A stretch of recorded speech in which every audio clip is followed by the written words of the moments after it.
Grabe oh, umusok na.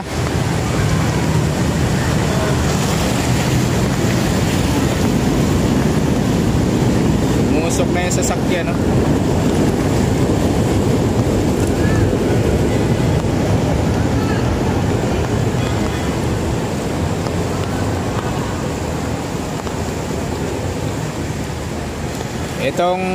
Itong jeep kanina pa to. Kanina pa yan tumirik. Yun oh, grabing usok oh.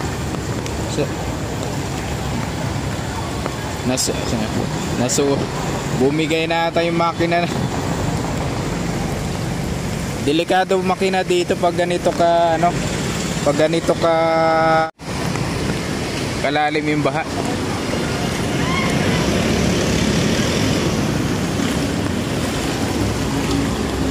Ayan, share po ng live. Ayan, live po tayo ngayon dito sa kahabaan po ng United Nations dito po sa baba ng LRT. Ayan, hanggang doon po to sa Pedro Hill mga kababayan ang baha. At ang dami na pong mga sasakyan ang nagtirikan ngayon dito. Yung mga sasakyan hindi na nakagalaw, pati doon sa kabila meron din. Then yung iba na lang ay tinulak na lang para maitabi yung sasakyan.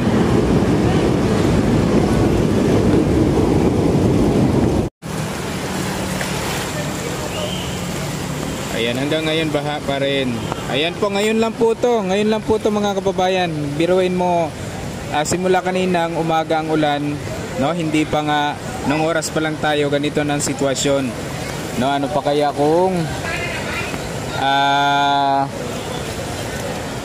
kaya kung magtuloy-tuloy ang ulan? 'Di ba? Nabanggit po natin na mayroon pong bagyo. Kaya expect po natin baka tuloy-tuloy. Ayan, pa-update po. Salamat. Boss Pat, magandang hapon. Sir Romel Sanyan. UN po ito, UN. Ayan, wag po kalimutan i-share po ang ating live, no? Pa-subscribe din tayo kung first time mo dito sa live ni Manila News Update.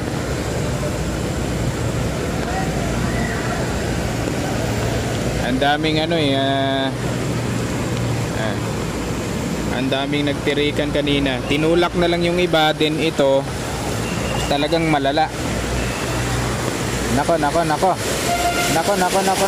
Oops.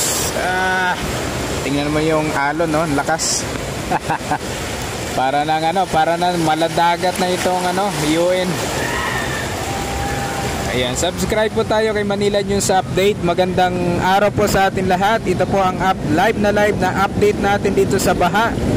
Matinding baha, no, dito sa United Nation. Ayan, kita nyo po kung gaano ka tindi yung baha ngayon dito. Hindi kaya ng motor, hindi na po kaya. Pansin nyo po, wala masyadong nadaan na motor dahil marami na pong tumirik, no. Hindi na po kaya ng makina. Yung iba tinulak na lang. Depende kung ito ipapakita ko sa inyo. Yan, itong jeep na to kanina pa tong umaga, hindi pa rin nakaalis dyan. So inihintay na lang sigurong humupa para maayos yung problema ng makina. At meron din doon sa bandang likod, ayun, tumirik din.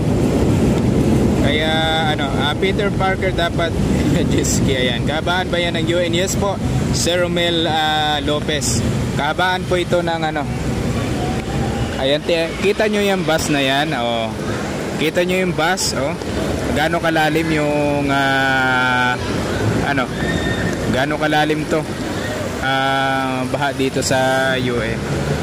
Ayan, may bababa na pasahero ata kaya nilapit dito ngayon. Ay, kita nyo kung gaano yan, no? Grabe ka.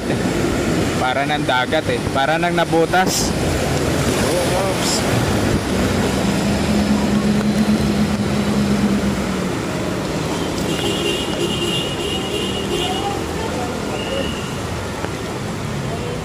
Ayan, subscribe po tayo kay Manila News Update mga kababayan. Kung first time, ayan, kung first time nyo rito sa ating live, ayan, para palagi kayong updated, no?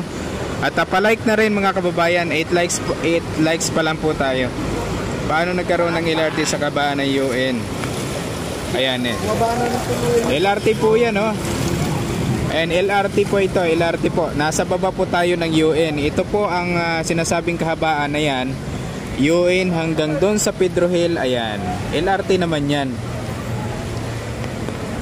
O yan, hanggang doon po yan sa Pedro Hill. Ayan o, kita nyo yan, halos wala, puro na tubig. Ayan o, grabing wave o. Ayan, kasi nilalakasan ng nilalakasan yung pagtakbo para hindi ata mamatay yung motor ang makina. Ayan, kita nyo po kung gaano po kalalim.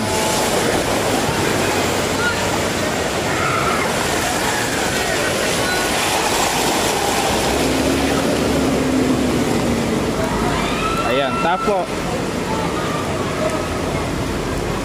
Pinas.